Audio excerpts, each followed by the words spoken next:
Bem-vindo ao podcast Nova Versão. Você que segue o Doutor Sobrancelha aqui no meu canal do YouTube, agora tem uma nova versão. Prazer, eu sou o Romário Rocha, se é a primeira vez, peço que você inscreva aqui no meu canal. Ó, dá aquele likezinho, aquela curtida, viu?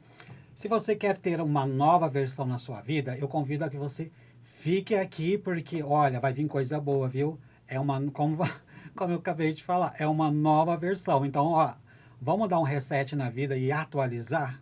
É por isso que eu chamei a minha convidada linda aqui, a Gislaine Antônia, graduada em Direito também. Ai, que maravilha! Formada em Coach, MBA, Consultoria e Gestão Empresarial e doutoranda em Psicanálise. Ô, mulher, você não para de estudar, não, é? Não paramos, né? Não pode parar. Que maravilha. Gislaine, você está em uma nova versão? Exatamente. Precisamos estar em nova versão, né? Tivemos aí várias mudanças, né? A gente sabe que com a vinda da pandemia, principalmente, muitos cenários de mercado de trabalho, né? Mudou. Muitas pessoas, né, tiveram que ingressar em carreiras diferentes, né, Se atualizar. se atualizar. Então, a inovação tem que fazer parte da nossa vida, principalmente hoje que a gente está vivendo este momento, né, pós-pandêmico, aonde tecnologia se aprofundou e tudo mais. Tirando o lado ruim da pandemia, todo, você acha que teve uma nova evolução pós-pandemia? Mudou o comportamento, a visão das pessoas? Deu um chacoalhão? As pessoas estavam se acomodadas ou não? O que você achou? Que piorou ou melhorou nesse sentido? Eu acredito que melhorou em sentido de avanços mesmo, aonde o profissional que se sentia ali estabilizado teve que, de fato, ter essa mexida, né? Como eu disse, a tecnologia ela veio e para todos os setores, né? Ela é inserida para todos os setores. Então, quem não estava habituado começa Teve a... que dar uma requebrada ali, né? Teve. Bom, um lado foi bom, né? O outro lado também foi ruim. Eu estou vendo aqui, você é idealizador e faz parte de alguns projetos, né, de inclusão ético-racial, inclusive também em empresas. Como é, inclusive, empresas? Ainda nas empresas tem aquela visão de que a raça tem cotas, ou não, eu não posso contratar uma pessoa. Ainda existem essas coisinhas? Infelizmente. Sim. Cota, eu não sei, eu quero que você mude o meu pensamento. Que ponto que a cota para pessoas, como que eu falo? Pessoas negras ou eu tenho que falar pessoas pretas? Pessoas negras. Negras, porque olha, o meu cérebro dá uma bugada, sabe? Porque assim, eu fico com maior sem jeito de lidar, porque às vezes tem pessoas que interpretam que eu estou tendo algum tipo de preconceito em falar a palavra, ou às vezes o preconceito vem de mim mesmo. Às vezes eu não entendo. Me atualize, por favor. Sim, com todo prazer. Existe toda uma nomenclatura, inclusive pelo IBGE, né? Então, a gente fala pessoas negras, pessoas pretas e pardas, né? Pessoas pretas, pessoas retintas, né? Eu sou uma mulher preta, né? Eu sou retinta. Então, mas quando a gente vai mencionar a população negra, né? A população negra em todo. Então, não tem problema nenhum. A questão toda é a forma que você coloca. Primeiro que a gente chama as pessoas pelo nome, né? Sim. E a gente não vai chamar distinguir pelo tom de pele, né? Exatamente. Então, e vai também pela forma da fala. Da fala, a forma que você coloca a sua fala, exatamente. né? De estar ali querendo diminuir. Meu pretinho. Querendo é uma coisa. É o tom, né? É o tom. Meu pretinho. Querendo é uma coisa. Diminuir. Agora, se fala de um tom um pouco mais agressivo, já é uma ofensa. Exato. Esses dias, inclusive, eu estava vendo uma entrevista do Manuel Soares e ele fala exatamente isso. Que as pessoas... Ele é um grande jornalista. Sim. E as pessoas colocavam ele como o negrão da Fátima Bernardes. Né? Então, ele é um jornalista. Do tipo... Para falar, não falava o jornalista que está com a Fátima Bernardes, sei lá, o que apresenta, ou se é amigo, não. O Negrão da Fátima Bernardes. Então, a gente precisa se habituar a chamar por nomes e não apelidar e dar esse tom de preconceito, de racismo, né? Então, assim, só para a gente entender. E com relação às empresas... Isso. Eu saí um pouquinho do... Voltei, não, mas... tudo tá ligado. Tá tudo interligado. Tá tudo interligado. Com relação às empresas, o que acontece? Eu sou consultora de diversidade e inclusão étnico-racial e tenho um projeto de inserir pessoas negras no mercado de trabalho que é dentro dessa consultoria, né? Então, empresas multinacionais me contratam para fazer aí palestras, treinamento, mentorias de letramento racial, e eu tenho um banco de talento de pessoas pretas potentes, né? Personalidades ali, profissionais potentes que estão nessa minha base de banco de talentos, aonde essa empresa fala, olha, eu tenho uma vaga aqui de gerente, eu tenho uma vaga aqui de assistente, e aí a gente faz todo o processo, né? E por que disso? Porque, infelizmente, a gente ainda tem essas questões do racismo estrutural, e que ele passa pela instituição, porque ali dentro são pessoas. Imagina só uma pessoa que ela é racista fazendo um processo seletivo. Ela não vai contratar uma pessoa negra. Eu pedi para você me atualizar, sabe por quê? Porque eu vivi desde que... Meu avô, ele era negro. Uhum. Só que o meu avô, eu achava que era um preconceituoso, porque ele falava para os filhos, não case com pessoas negras. Uhum. E sim branca. Eu falei, nossa, ele é um preconceituoso. Depois eu fui entender que não, que ele sentia o racismo na pele, Tão que ele profundo. sentia que ele não queria que seus netos também sofressem desta forma. Exato. Aí que eu fui compreender. Mas assim, eu cresci de uma forma que eu não identificava que tinha diferença entre um negro e um branco. Até porque já eu, tem eu só fui família. saber disso na fase adulta. Uhum. Porque para mim não tem aquela pessoa loira, branca, sabe? Eu via belezas, eu não via cores. Sim. Então, era isso. Então eu comecei a ficar espantado. Hoje em dia até porque assim, por isso que eu pedi, me atualize, porque eu não sei assim, exatamente. Sim, eu não sim. sei se é uma inocência minha ou é porque eu não consigo ver que existe isto, mas eu sei que a realidade, sim. Sim, existe. E os números estatísticos mostram, né? A questão de empregabilidade dentro das empresas, né? 80% dentro das empresas são pessoas brancas.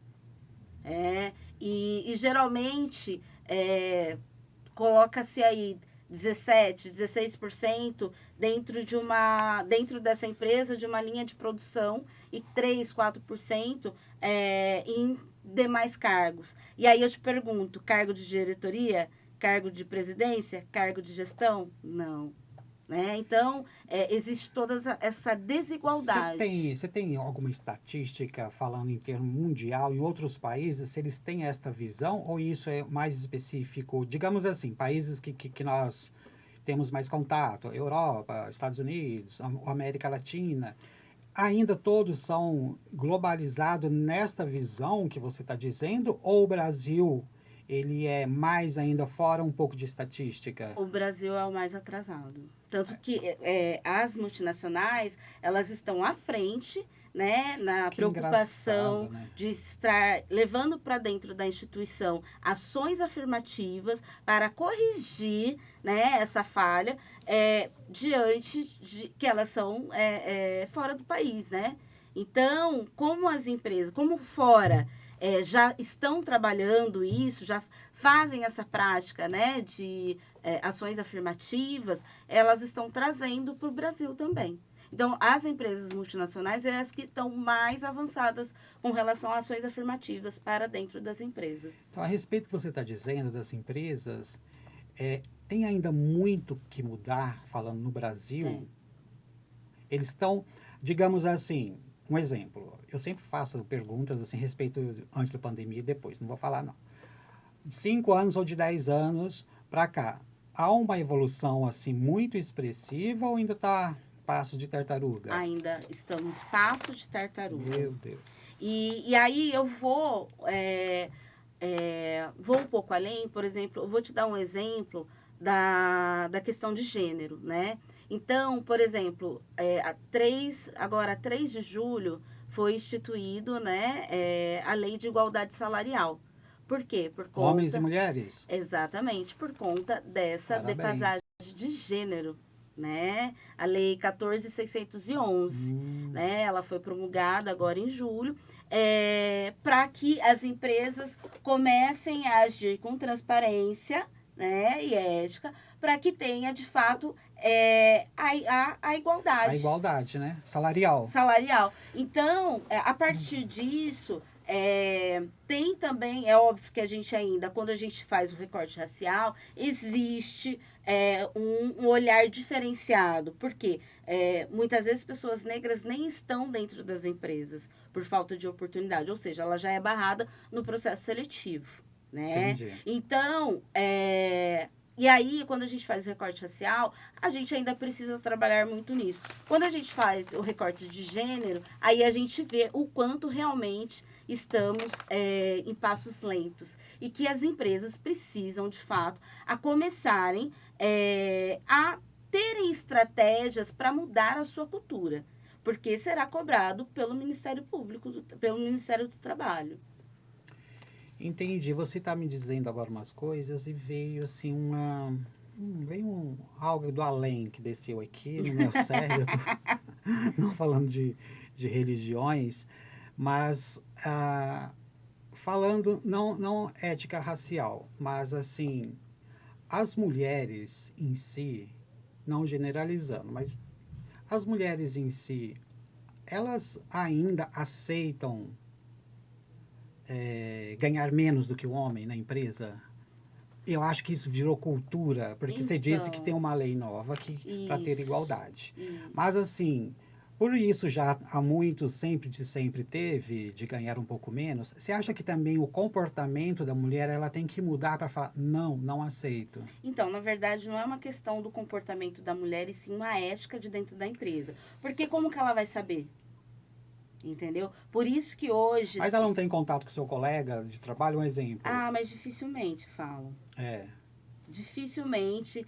O que pode Porque na acontecer. carteira, um exemplo, eu não vou falar cargos grandes porque tem diversificações que eu diretor, você diretor, e dependendo do que, nós temos diferenças salariais por determinados desenvolvimentos, digamos, que vamos fazer.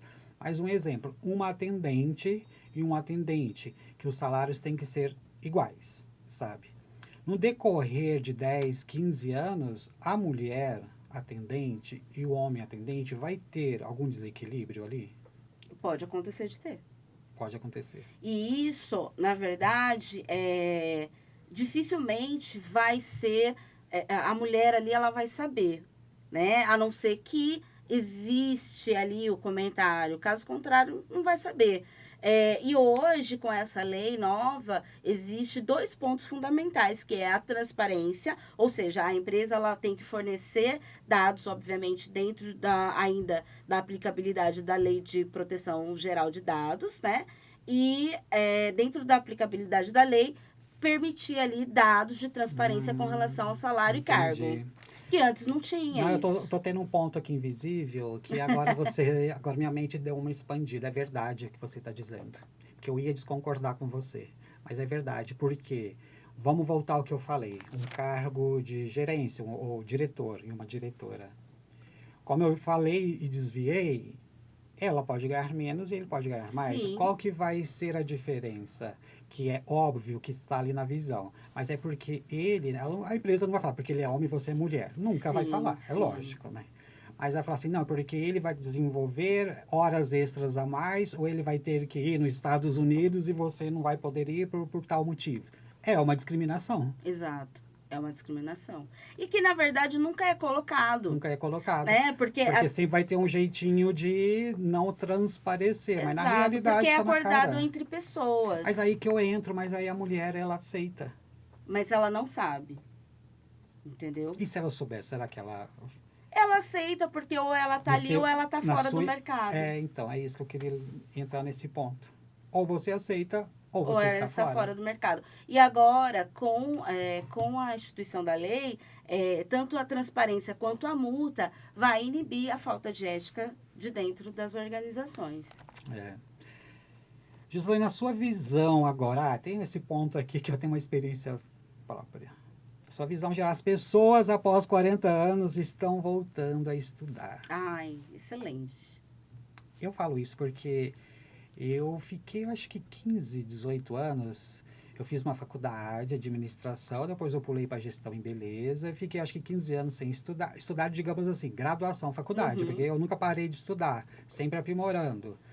Quero ter essa nova versão, por isso que estou a cada dia. Entrei no direito com 45 anos de idade.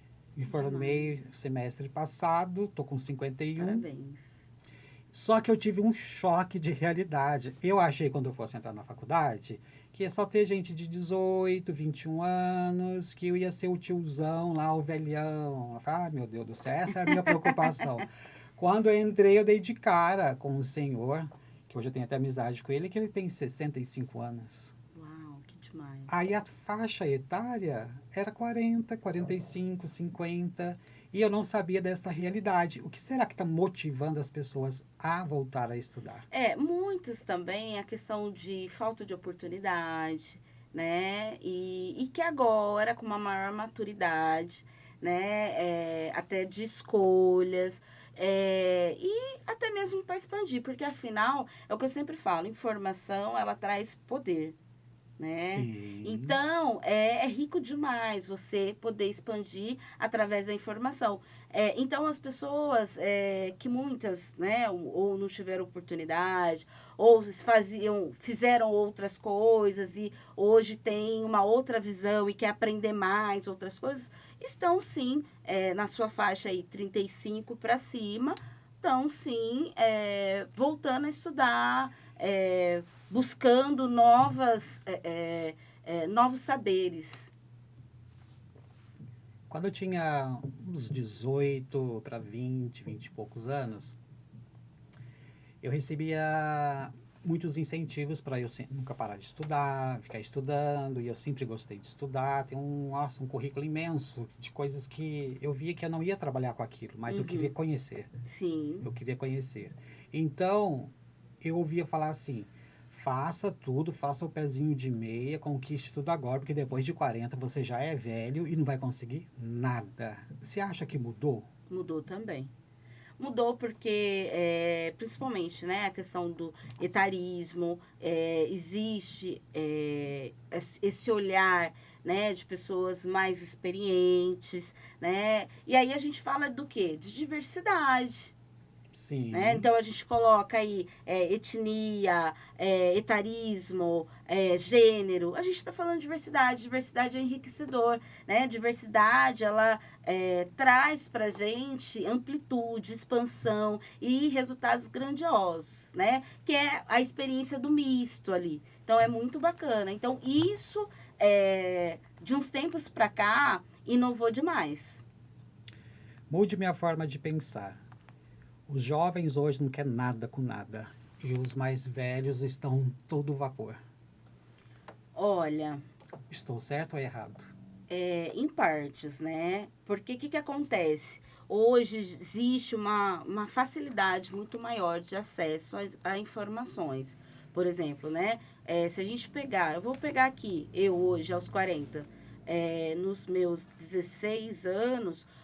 trabalho de escola, 14 anos, trabalho de escola, eu tinha que ir na prefeitura da cidade, né, para poder achar determinado assunto. Hoje a gente tem praticamente tudo na internet.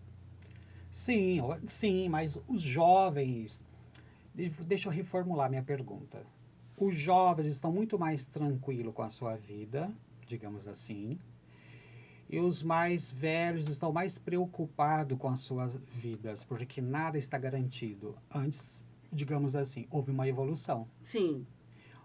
Além dessa evolução, teve coisas que, digamos assim, de um ponto é bom, de um ponto é ruim. Para aposentar, hoje você tem que trabalhar mais, contribuir mais, digamos assim. Então, esta mudança, eu falo nesse sentido, não sei se você consegue compreender o pessoal que está me assistindo. Eu, com 18 anos, 19, 20, eu saí de casa porque eu não queria ficar em casa. Uhum. Eu queria ter uma liberdade financeira, liberdade, não queria mais ver Sim, meus sim. pais. Já não queria mais, eu queria ser alguém na vida. Isso Uhum. é. Hoje em dia, tem pessoas, os jovens, tem meu primo, ai meu Deus, nem vou falar o nome dele que tá me assistindo. Tá com 40 anos e dentro de casa. Eu falo, você não tem vontade de ter uma casa sua? Um ter... Não, não, aqui tá ótimo. Por quê? A mãe lava, passa a cozinha, dá comida na boca. Sim, Para a facilidade do para acesso. que ele vai ter essa conquista? Então, não sei se eu mudei um pouco de assunto ou estou dentro. É nesse sentido, sabe? Os jovens não querem nada da vida. Os mais, eu falo isso porque os professores, em si, os meus professores, eles falavam da seguinte forma: a turma de vocês é diferente do noturno que eu estudava de manhã. Uhum. Porque de manhã estava na minha faixa etária. À noite estavam os mais jovens, que trabalhavam também, outros não. Porque de manhã os mais maduros, mais experientes, tinha aquela fome, digamos assim, o palavreado, de Sim. estudar, de querer vencer mais na vida. Os mais jovens não tinha tanta essa necessidade. Será que é por causa disso? Que eles estão dentro ainda da casa dos pais, não tem tantos objetivos? Sim. Porque você, além de você está doutorando em psicanálise, não é Isso. isso? E como você lida com o público, eu acho assim que nada melhor de que perguntar para uma quase doutora, né, em É. psicanálise. Acho que você já lê, você já faz um, como fala, aquele filtro, aquele raio-x na pessoa, já identifica isso? Você consegue? Ou isso é mito? Não, não consigo. Não, é Tem pelo pessoas, perfil. tem pessoas que conseguem ainda me driblar, digamos assim. É pelo perfil, né? A gente sempre faz Comportamento, uma né? análise de perfil comportamental. E é o que eu falei, né? Não dá pra gente generalizar, porque tem muitos Sim. jovens, sim, que Tem. estão Oh, batalhando, né? Que tem nossa. um outro. Eu fico abismado quando eu vejo um médico ou uma médica com 25 anos de idade. Estão ralando, ralando. Entrou. Esse dia eu tinha contato com o pessoal da Unicamp. Eu falei, mas não é possível. Sim, Com então. 25 anos já é médico. Você É. entendeu? Então tá ralando mesmo, nunca Sim, parou. sim. Mas assim, no modo assim, geralzão, Geral. que eu falar essa mudança de antigamente para hoje. Sim, porque é o que eu falo, a facilitação do acesso. Né? A facilitação do acesso faz com que as pessoas se acomodem mesmo. Então, o jovem, né, uma parte desses jovens tem essa facilidade, né, de acesso e tudo mais, e que, inclusive, dentro de casa precisa ser incentivado. Né? Os pais precisam incentivar, mesmo dentro das tarefas de casa, incentivar a ter a responsabilidade. Por quê? Porque isso vai fazer a diferença quando ele ingressar no mercado de trabalho. E uma outra questão também que eu vejo no aspecto jovem é essa mudança em questão profissional. Hoje é muita questão de digital influencer e o jovem entende que não precisa estudar. Que vai ganhar dinheiro na internet. Não que não ganhe e não que eu não e que eu desmereça a profissão de digital influencer. Não é isso. Não é sobre É isso. muita demanda, pouca procura. Mas Porque todo mundo quer. fica lúdico, né? Então o jovem ele olha, vou colocar aqui, ele olha uma Virgínia da vida, né, que tá ali na internet ganhando seus milhões, Por né? que não eu não ganhar? E aí, não, então eu também vou. Então, também vou. Pronto. Não é? Então, a questão de não buscar é que é isso. Eles olham determinados lugares, né? Digamos assim, e aí o que eles vislumbram é isso. Ah, mas ali, ó, não, fulano nem estudou. Então, por que eu vou estudar? Por que eu vou correr atrás? Porque tá fácil ali. Então, alguns ainda, infelizmente, têm esse pensamento. E os pais precisam ter conversas, porque eu entendo que é corrido, pai e mãe trabalhando e tudo mais. Mas é importante falar sobre carreiras com seus filhos. É importante falar sobre profissionalismo dentro de casa. Porque isso incentiva. Deixar, assim, incentivar um filho a dar valor no dinheiro, né? Porque às vezes eu vejo bastante, não, meu filho não precisa estudar, não precisa trabalhar agora, não. Ah, depois na hora que der, não, ele não vai trabalhar para ganhar um salário mínimo, não, deixa. Então, não é a questão do salário, é a É a questão da experiência. pessoa, da valorizar. Ela tem aquele gostinho de que, nossa, eu trabalhei, agora eu tô com meu dinheiro para comprar um sapato, digamos assim, né? Sim. Então, eu acho que, assim, eu falo eu fico numa dúvida, mas não é, eu tenho quase certeza de que a educação começa não na escola, mas sim dentro de casa. É dentro de É dentro casa. de É casa. dentro de casa. Porque a escola ela vai te dar algum conhecimento, para ter conhecimento Exato. não sobre a vida, sobre para você entrar no mercado de trabalho, saber ler, escrever, se comunicar, explorar a sua inteligência, dar um empurrão. Mas se a pessoa não tem uma base em casa, como é que vai se empurrar? Vai empurrar, Não, ela vai cair no abismo. é dentro de casa. E os pais são espelhos. Os pais são espelhos. Então, os pais precisam olhar para si e se responsabilizarem pela aquela preguicinha que o seu filho está sentindo. Porque é isso, a gente percebe que muitos pais Não reclamam, adianta né? reclamar depois, né? Muitos pais O filho está com reclamam. 30, 40 anos, vai reclamar agora. Muitos pais reclamam, né? Ai, mas eu falo pro fulano não vai, fulano não faz, né? Mas como que é esse falar? Como você está mostrando de fato caminhos? Como que está sendo essa introdução? Essa questão, não posso bater no meu filho, nossa, eu tenho que ter assim, eu tenho que saber o que falo. Eu acho que assim, não é bater, que a pessoa, é lógico, não é espancar uma pessoa. Mas eu sou a favor de um exemplo, educar a pessoa do seguinte: você está de castigo, não faz isso hoje. Você ganha isso quando você concluir isso. Ponto. É uma coisa básica. Porque na vida você só ganha conquistando as coisas. Se vem tudo de mão beijada, passa a mão na cabeça, eu acho que no mundo, até no mundo animal é desse jeito. Você só ganha isso se seu comportamento for bacana, você entende? Sim. Eu acho que tem mais essa pegada. Gislaine, agora me fala, você atua na cidade de Campinas e região, é isso? Me fala um pouquinho, resumidamente, assim, sobre o seu trabalho, porque, assim, seu currículo é imenso. Nossa, ai, que inveja boa. Eu atuo Campinas, região, porque como são empresas multinacionais, então geralmente estende um pouquinho, né? Rio de Janeiro, Que outros estados também. Que legal. E as empresas te contratam mais para essa inclusão mesmo racial, né? Étnico-racial. Isso. As empresas, geralmente, elas contratam... Ou não seria só exatamente isso? É uma geral, mas você é mais especialista nessa parte, né? Isso, porque aí, o que acontece? No meu trabalho, eu utilizo as técnicas do coach com metodologia afro-referenciada. Por quê? Para que pessoas negras e não negras, elas possam entender o que acontece e quais nossas ações para o antirracismo. E isso é bom tanto para o candidato, digamos assim, ótimo. E para a empresa. É ótimo. Porque às vezes a pessoa ela já chega com um tipo de um bloqueio, né? Chega. E você consegue fazer esse desbloqueio de ambas as partes, né? Exatamente. Eu costumo dizer que eu faço uma conexão.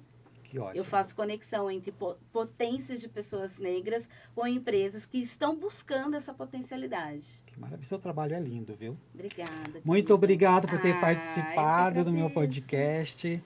Olha, eu estou muito feliz. Eu vou te convidar mais vezes, porque tem muitos assuntos. E o pessoal que está aí nos assistindo, olha, se você tem alguma dúvida, quer comentar, escreva aí embaixo, que depois eu respondo. Ou eu passo para a Gislaine, ela também pode, na medida do possível, responder. Com certeza. E se você gostou, tá aqui até agora, olha, dá aquela moralzinha de um like, viu? Se você não é inscrito no meu canal, inscreva aí. Meu canal é Doutor Sobrancelha, mas é Romário Rocha. Estamos numa nova versão. Muito obrigado. Eu que agradeço, querido. Até mais. Parabéns, sucesso.